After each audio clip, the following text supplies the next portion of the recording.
राम राम राम राम राम राम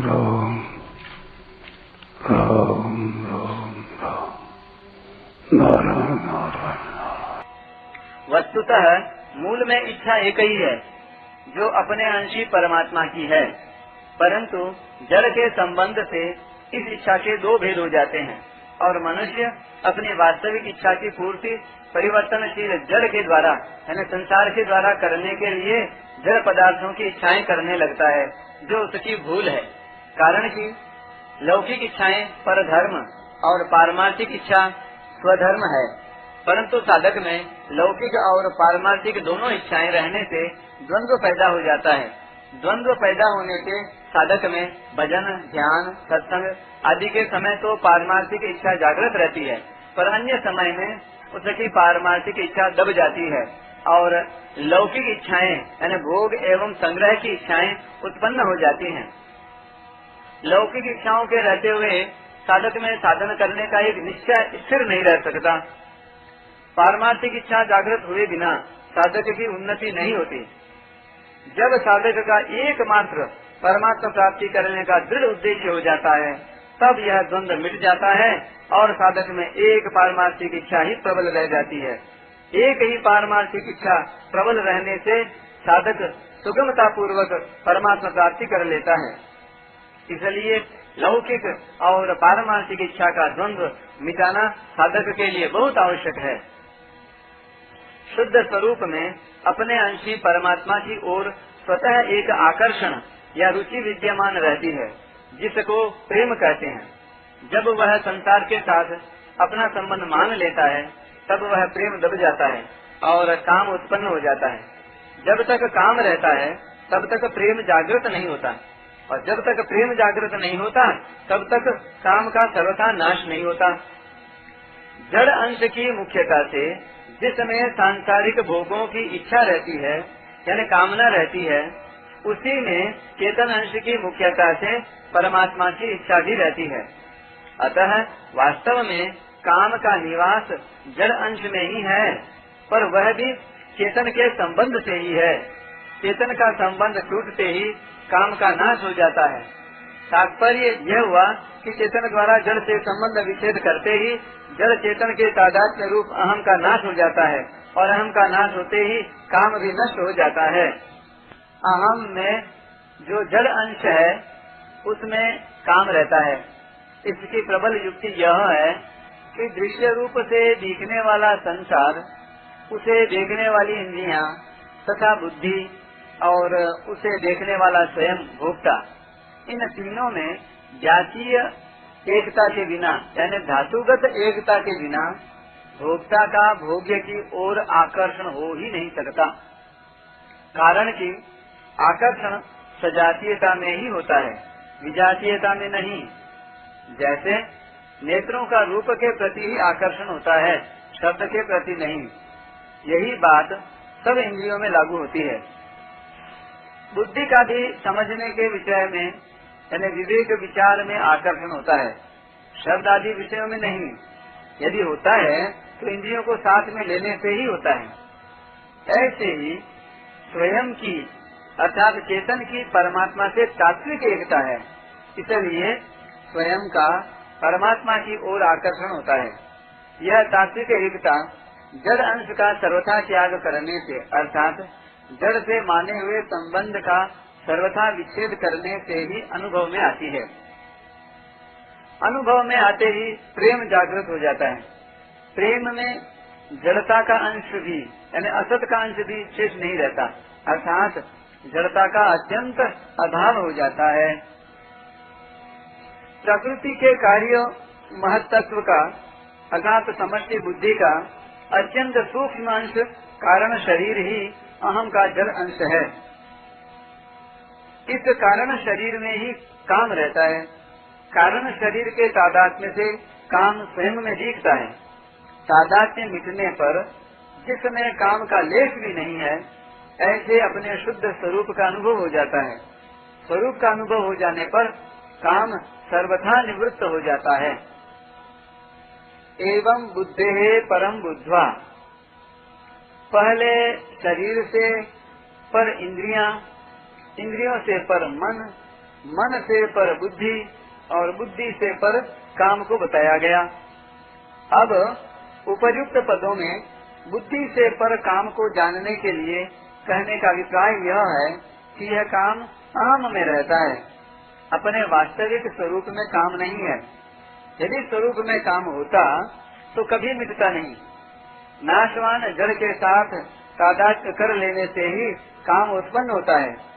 तादात्म्य में भी काम रहता तो जड़ नहीं है, पर दिखता है स्वरूप में। इसलिए बुद्धि से परे रहने वाले इस काम को जानकर उसका नाश कर देना चाहिए। संस्तभ्यात्मान आत्मना, बुद्धि से परे अहम में रहने वाले काम को मारने का उपाय है अपने द्वारा अपने आप को वश में करना, अर्थात अपना संबंध केवल अपने शुद्ध स्वरूप के साथ अथवा अपने अंशी भगवान के साथ रखना, जो वास्तव में है। 6 अध्याय के 5वें श्लोक में उद्धरेदात्मनात्मानम पद से और 6 श्लोक में येनात्मी वात्मना जितः पदों से भी यही बात कही गई है। स्वरूप यानी स्वयं साक्षात परमात्मा का अंश है और शरीर, इंद्रियां, मन, बुद्धि संसार के अंश हैं।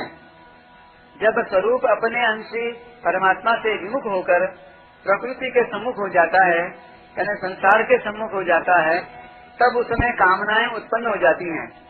कामनाएं अभाव से उत्पन्न होती हैं और अभाव संसार के संबंध से होता है, क्योंकि संसार अभाव रूप ही है। ना ततो विद्यते भावः, संसार से संबंध विच्छेद होते ही कामनाओं का नाश हो जाता है, क्योंकि स्वरूप में अभाव नहीं है। ना भावो विद्यते सतः, परमात्मा से विमुख होकर संसार से अपना संबंध मानने पर भी जीव की वास्तविक इच्छा यानी आवश्यकता या भूख अपने अंश परमात्मा को प्राप्त करने की ही होती है। मैं सदा जीता रहूं, मैं सब कुछ जान जाऊं, मैं सदा के लिए सुखी हो जाऊं, इस रूप में वह वास्तव में सत-चित आनंद स्वरूप परमात्मा की ही इच्छा करता है। पर संसार से संबंध मानने के कारण वह भूल से इन इच्छाओं को संसार से ही पूरी करना चाहता है। यही काम है। इस काम की पूर्ति तो कभी हो ही नहीं सकती, इसलिए इस काम का नाश तो करना ही पड़ेगा। जिसने संसार से अपना संबंध जोड़ा है वही उसे तोड़ भी सकता है। इसलिए भगवान ने अपने द्वारा ही संसार से अपना संबंध विच्छेद करके काम को मारने की आज्ञा दी है। अपने द्वारा ही अपने आप को वश में करने में कोई अभ्यास नहीं है, क्योंकि अभ्यास संसार की सहायता से ही होता है, यानी शरीर, इंद्रियां, मन और बुद्धि की सहायता से ही होता है। इसलिए अभ्यास में संसार के संबंध की सहायता लेनी पड़ती है। वास्तव में अपने स्वरूप में स्थिति अथवा परमात्मा की प्राप्ति संसार की सहायता से नहीं होती, प्रत्युत संसार के त्याग से यानी संबंध विच्छेद से अपने आप से होती है। मार्मिक बात, जब चेतन अपना संबंध जड़ के साथ मान लेता है तब उसमें संसार की भी इच्छा होती है, यानी उसमें भोग की भी इच्छा होती है और परमात्मा की भी।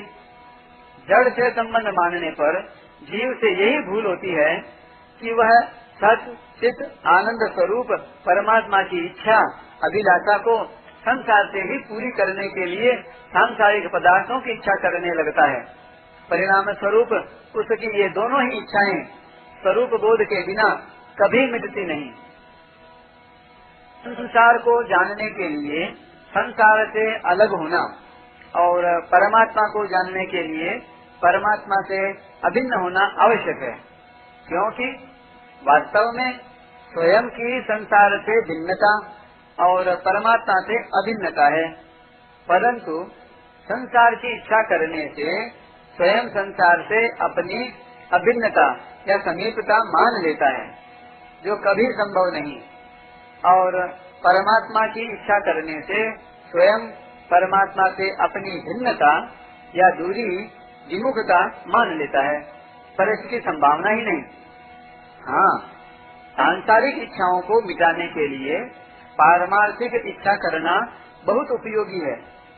यदि पारमार्थिक इच्छा तीव्र हो जाए तो लौकिक इच्छाएं स्वतः मिट जाती हैं। लौकिक इच्छाएं सर्वथा मिटने पर पारमार्थिक इच्छा पूरी हो जाती है, अर्थात नित्य प्राप्त परमात्मा का अनुभव हो जाता है। इस पर एक टिप्पणी। यदा सर्वे प्रमुच्यन्ते कामा ये हृदय श्रितः अध मर्त्यो मृतो भवत्यत्र ब्रह्म समश्नुते।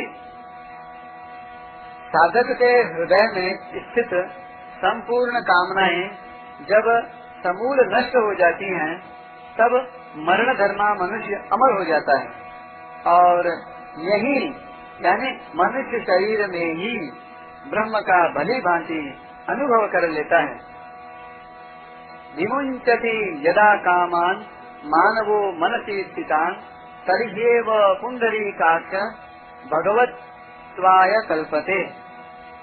कमल नयन, जिस समय मनुष्य अपने मन में रहने वाली समस्त कामनाओं का परित्याग कर देता है, उसी समय वह भगवत स्वरूप को प्राप्त कर लेता है। कारण कि वास्तव में परमात्मा सदा सर्वत्र विद्यमान है, पर लौकिक इच्छाएं रहने से उनका अनुभव नहीं होता। जहि शत्रु महाबाहो काम रूपम दुरासदम। महाबाहो का अर्थ है बड़ी और बलवान भुजाओं वाला, अर्थात शूरवीर।